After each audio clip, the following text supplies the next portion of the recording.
Hello and welcome to another episode of my series Chapters and Conversations in my podcast, the Anuj Kapoor Talk Show. I'm your host, Anuj.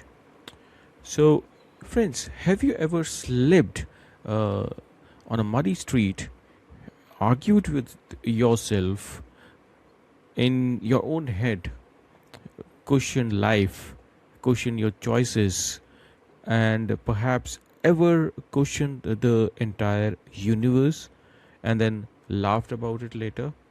Because sometimes life isn't just profound, it's also absurd. So, friends, today I have with me Alokparna Das, who captures exactly that space where humor meets truth and where the ordinary quietly asks some extraordinary questions.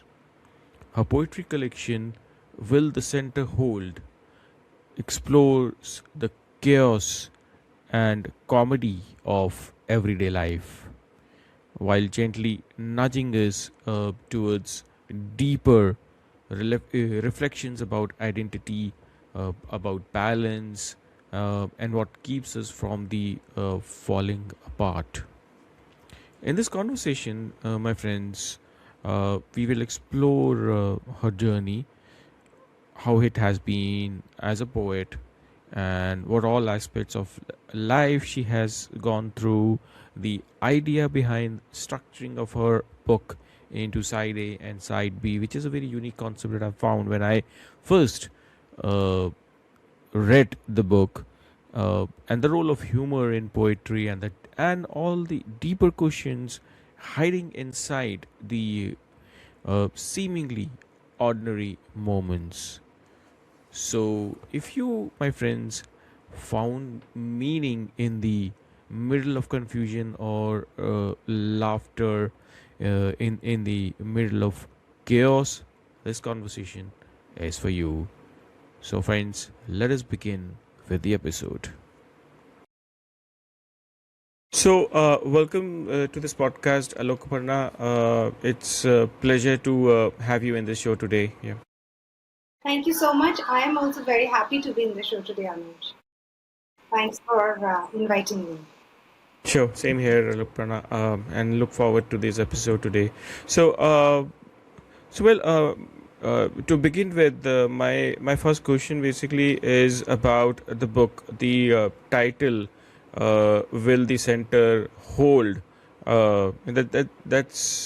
That's actually sounds very intriguing and at the same time very philosophical. So, what does that center represent to you, basically? Yeah. So the center basically represents, our core inner values, which could be strengths, but they most of the times they are also a lot of frailties that we have to endure and overcome, and then despite them can be source. So that's the whole idea, the center. Okay, sure. Thank you. I also had a look at the book, the poems. I felt the same thing. Okay, so moving forward, one more question I have is that uh, did you have any specific moment in the phase of your life when this question became real to you? Actually, many times, but the one time I remember very specifically, and I think which was a major life changing event, was when we decided to move back to India with two children. And we had already been living in the US for more than a decade. There, we were worried. We had a lot of questions within ourselves. We had a lot of um, what do you call it? We had a lot of fears, and that's when our frailties kind of played in. But then we also figured that we had to work on them, we had to work around them, and we had to work despite them. And so, that's when we realized that when the center hold, it has to hold. And we moved back, and it's been almost 18 years now. So I think the center did hold. Okay. So yeah, thank you for answering that. But I mean, your book, it seems to me it feels very surprising, because when I got the book and I opened it, I saw there were two sides, side A and side B. uh, I said, okay, is there something wrong or something? Yes, that's a book that is there. So that's what's really astonishing. So which is a very interesting choice, interesting structural choice, basically. So what really inspired you to choose this kind of structure? Which personally, I felt this very unique, as I haven't really seen this kind of a phenomenon. Yeah. So I must give the credit to my editor Oindrila Gupta and of course my publisher Shanti, who carried it through. So she was, I think, she had been impressed by Manto's book, which is in a similar format. And when she read through my poems, she realized that the poems kind of were, could be grouped into two sides of life. One was the practical, the more logical, the side that dealt with day-to-day things, and then there was the other side that looked beyond what was actually practical, that looked inward, that looked elsewhere, that looked around. And she said both the sides kind of come to the same center. And there was a set of poems which she called the sin poems, but I think they are just human qualities. And she said, let's see if we read it from two sides, will the center. Right. And that is when the Yes. Yes. book Yeah, came it's about. like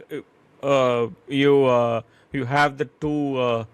On one side, you have your what do you call, so your philosophy, your emotions. On the other side, you have the reality, and you create a balance, maybe a center. That's why the name of the book is "Will the Center Hold?" Basically, yeah. I think that's a unique concept. Yes. Thank you.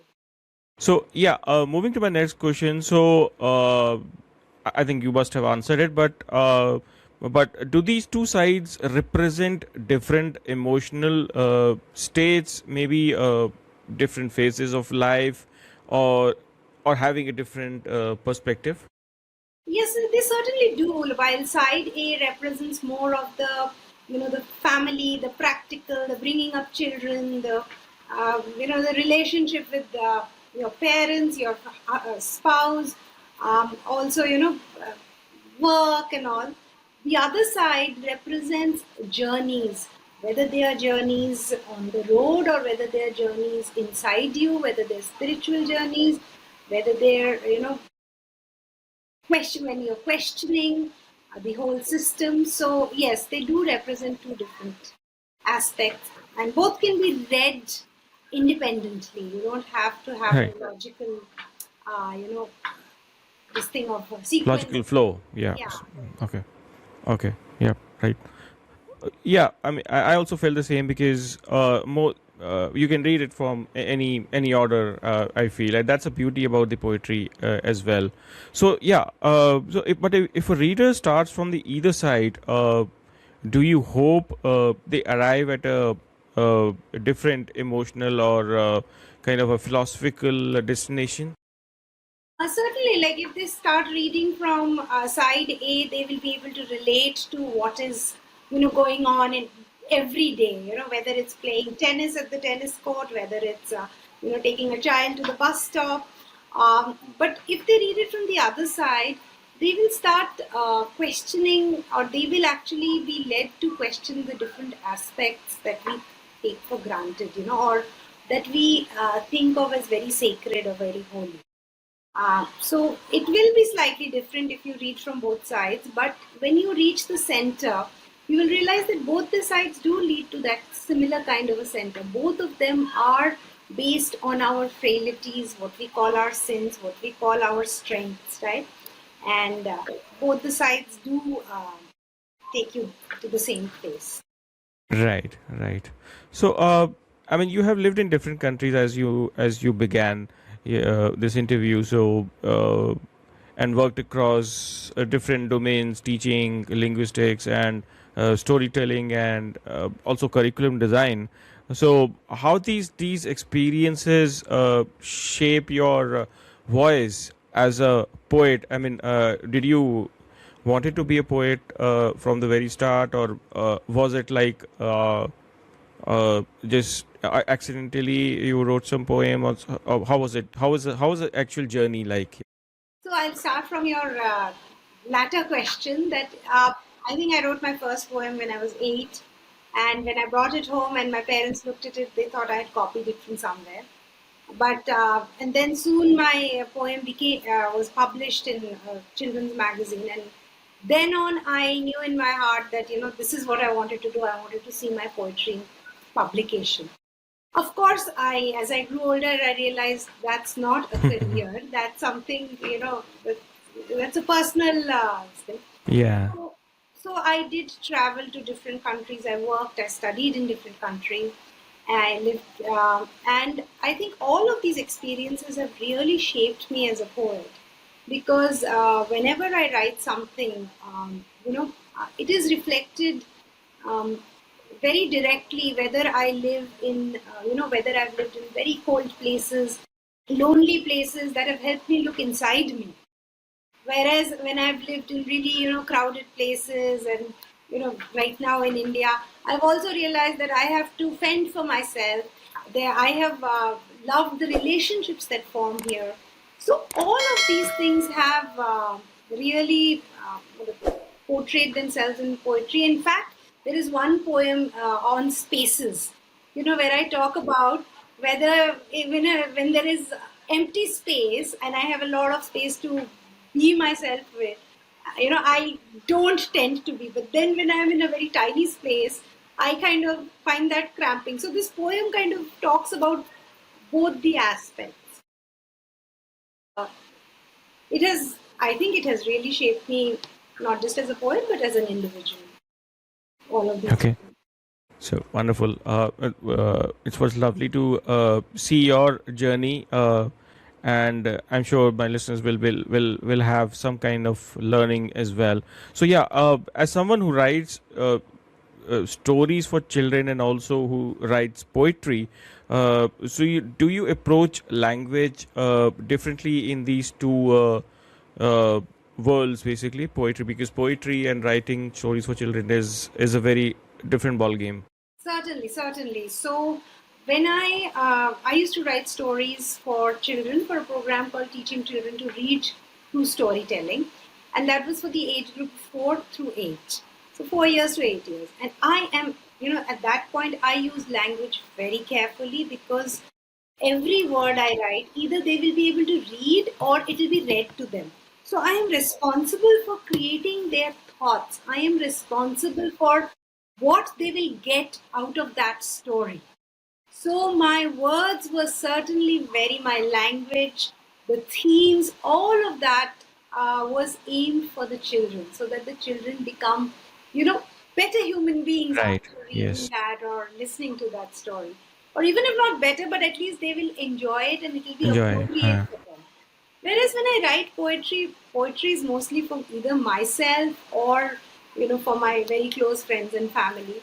And their language is not an issue. I can write in whatever way it flows. Right. So Yes. yeah, poetry is very free flowing. Yeah, I think I echo your sentiments about that, because as a writer, when we are writing for ourselves, maybe then our language, we write freely. I mean, we can imagine, but as soon as we're writing for a different perspective, different audience, our thought process changes in that angle. Whether it is writing professionally or whether it is writing to a book, that and that we need to keep writing with that audience in mind. I think that is the learning, in fact, for any budding writer also, that whosoever would be listening, if he wants to learn writing, maybe any form of writing, whether it is instruction design or content writing, we need to keep the audience in mind, right? Absolutely. Yep. So, moving on to my next question. So, is there a poem in your book, or in this collection that made you really laugh or smile while writing it, but also surprised you with which has such an emotional depth? Yes, actually, there are quite a few poems there, and there are. So there was one poem that the statement I made, I thought it was very ironic and full of dark humor, and I suddenly realized that my father would, I was older than my father, and it started off in a very dark, humorous joke kind of a thing, but it wasn't when I actually wrote it down because it was also a lament for a father who's gone. So that's one. There is another one where I write about, when paid peanuts.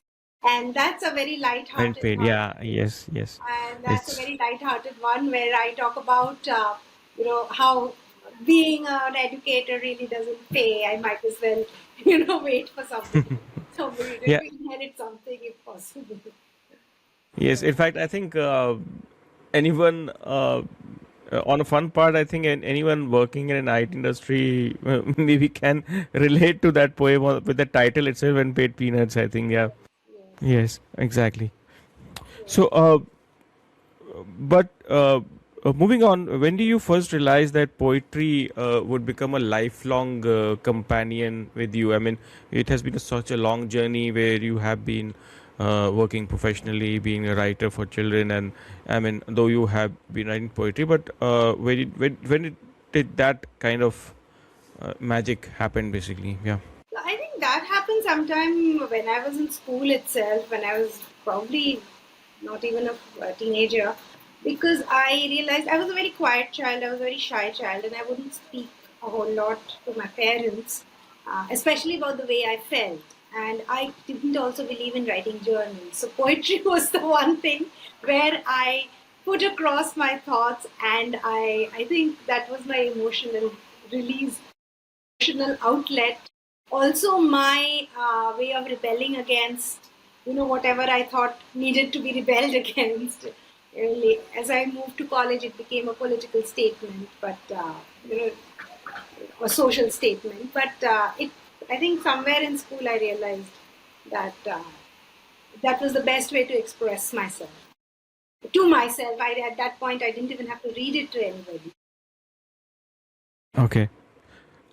Yeah, I mean, my next question is that there is a poem in your book, in your collection that I personally found very intriguing, very emotional.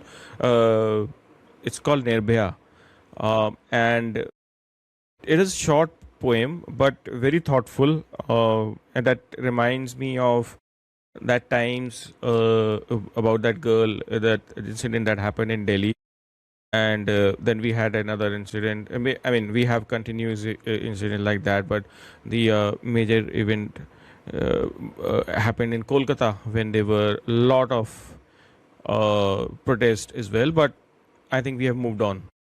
So, do you remember what emotional space you were in when you wrote that piece? And does that poem still mean the same thing to you today? Oh, yes, I remember that particular poem. I wrote it like initially when we read the news in the newspaper, it was a very, very shocking, sad, distressing thing. And I think I wrote it within a few days or something. I think they'd come up with the name Nirbhaya. And after that, I wrote that poem because that's the emotion there, that we can't do anything to protect the woman, but we give her a name.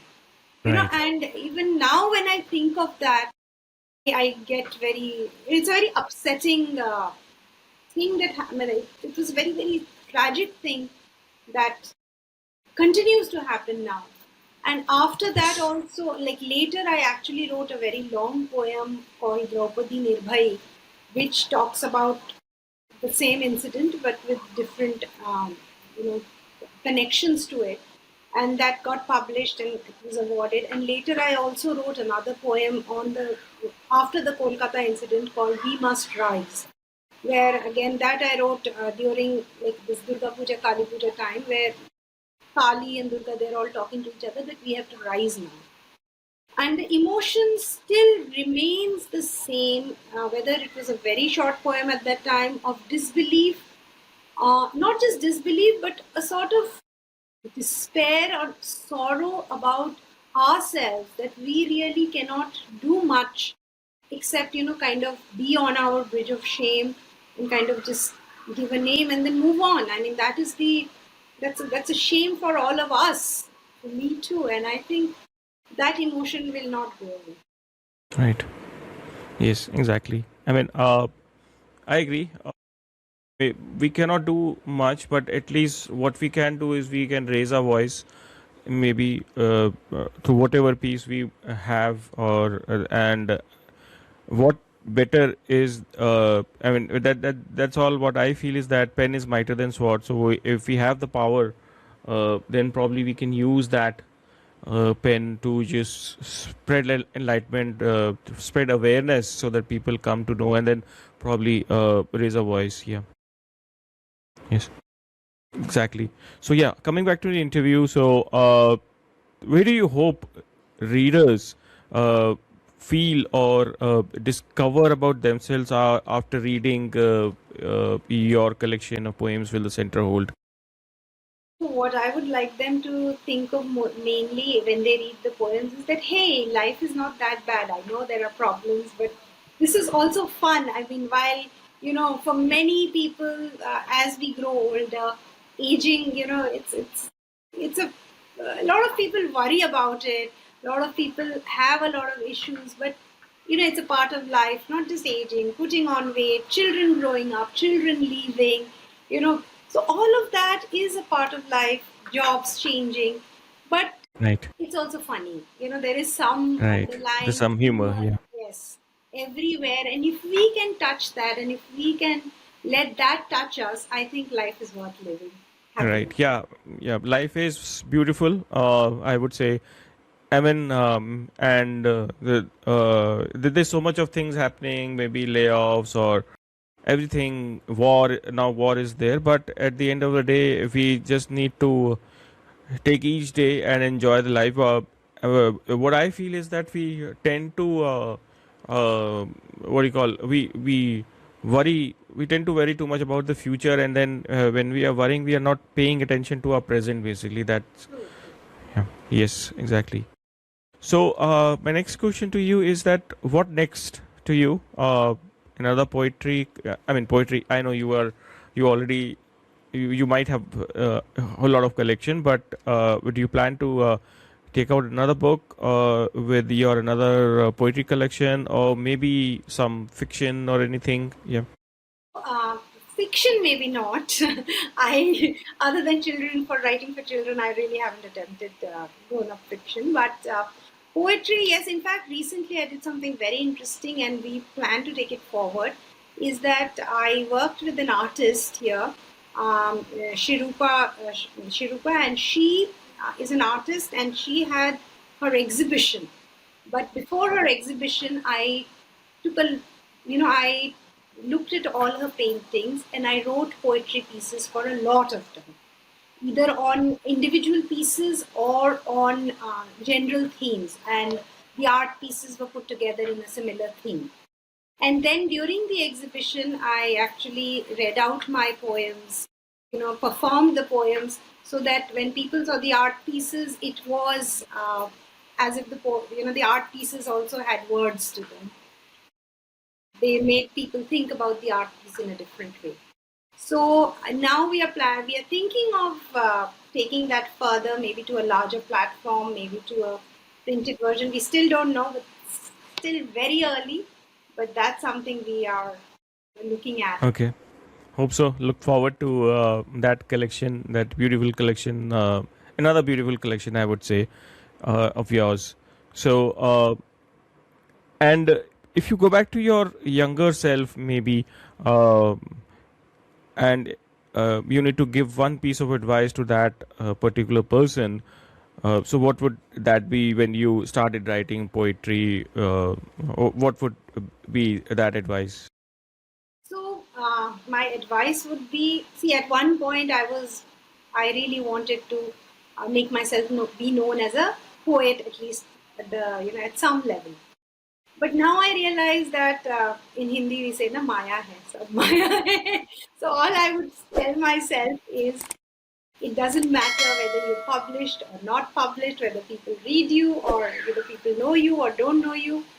Keep on writing. You're doing it for Right. yourself, and for every poem or every story that you write, you are becoming, you're evolving. So, and it is a continuous process. Do not stop. Do not lose hope. Do not worry. Right. So, that's Yes. all I can say. Yes. I think that also. I mean, I also say believe in this that we shouldn't stop writing. I mean, whether we publish it or not, we should keep writing. Only that way we will learn. We will get Absolutely. better each day. Absolutely. Yeah, absolutely. So yes. Now I would give you the opportunity. So probably, and if I would really appreciate if you could just recite a poem, maybe a short one from your entire collection, which you feel uh, it's very close to you, or maybe it is especially meaningful to you. Certainly. So I'll read this poem that actually brought about the publishing of this book, which is called The Restless Sprite. So as I said, there was a time when I would think, will I never be published?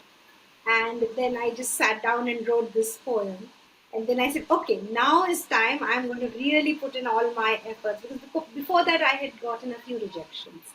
So, so I will now read this poem out, The Restless Sprite. The restless sprite. No more a stir, no more a chide. The sprite inside is up again. The sprite inside is up against the calming, soothing lullabies. No more, no more. It raves and rants of frying eggs and serving snacks. It wants to fly to unknown shores of hearth and home. No more, no more. Nesting, birthing, mothering, the chokehold grip of nurturing. No more of these, no more of those. It's waited years for the young to fly, half asleep and oh so quiet. But now it's up again, restless, and it's up against the calming, soothing lullabies. It knows it has but just a few days before age will make its justful claims on fleeting youth and waning strength. So before the knee gives in, it shakes me up, it takes me in, and wakes me up at midnight. It rests my breath and wrings my mind.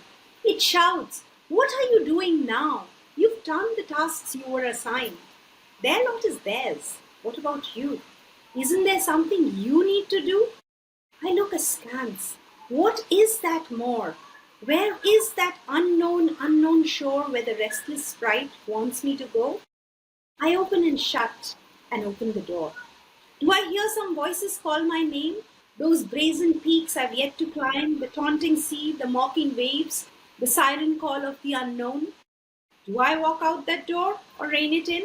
That awful, restless, spiteful sprite that will not take a no, that is up again and up against the calming, soothing lullabies, that rests my breath and wrings my mind, wrenches my calm and quietude, and thrusts me onto unknown skies. Wonderful. Thank you so much, Alokparna, for that one, for reciting that wonderful poem. In fact, before we go, I would really be thankful to you to have accepted my invite to be in this podcast today. I mean, in 2 days in this episode today, and it was a pleasure to have you and sharing your words, your wisdom, your entire journey, and your perspective. It was really wonderful, and your book, Will the Center Hold, is not just a collection of poems. I feel it's an experience that uh, uh, that will stay with the reader, I mean, I've not read full. I've not read all the poems, but whatever poems I have read, they have been very thoughtful. And in fact, they are very motivational. Also, I feel whenever I'm down or not feeling good, I just read one or two poems of yours, and then they light up my spirit and stuff. So I hope the listeners, they will also be really like that book. But one last question I have is that where can they really find your book if they have to read it here? So it's available on Amazon, and it's also available with Wolf Publishing. So both the places you can get it. So Okay. Amazon is there. It should be there. Okay, sure. So thank you so much, Alokparna, once again for coming to this episode. And pleasure is really mine. Thank you very much for inviting me. It was lovely talking to you, Anu. Thank you so much. Yeah, bye bye. Bye bye.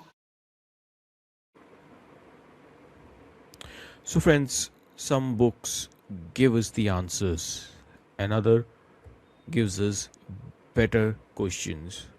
And this particular book that we just talked about, Will the Center Hold, does something even more beautiful. It reminds us that meaning often lives in the middle of life's messiness, contradictions, and unexpected laughter. Alokparna's Das poetry invites us to pause, smile, reflect, and perhaps accept that uh, not having everything figured out is part of being human. And on that note, we come to an end of the episode of this series, Chapters and Conversations, in my podcast, the Anuj Kapoor Talk Show. If this conversation resonated with you, I encourage you to pick up the copy of a book, Will Center Hold. Uh, you will find it on Amazon and also on Wolf Books websites. You can purchase the book from there, and I'm sure you will find pieces of your own story hidden between its lines. Thank you once again for listening to this episode. Until next time, keep reading, keep questioning, and most importantly, keep your center. Bye for now.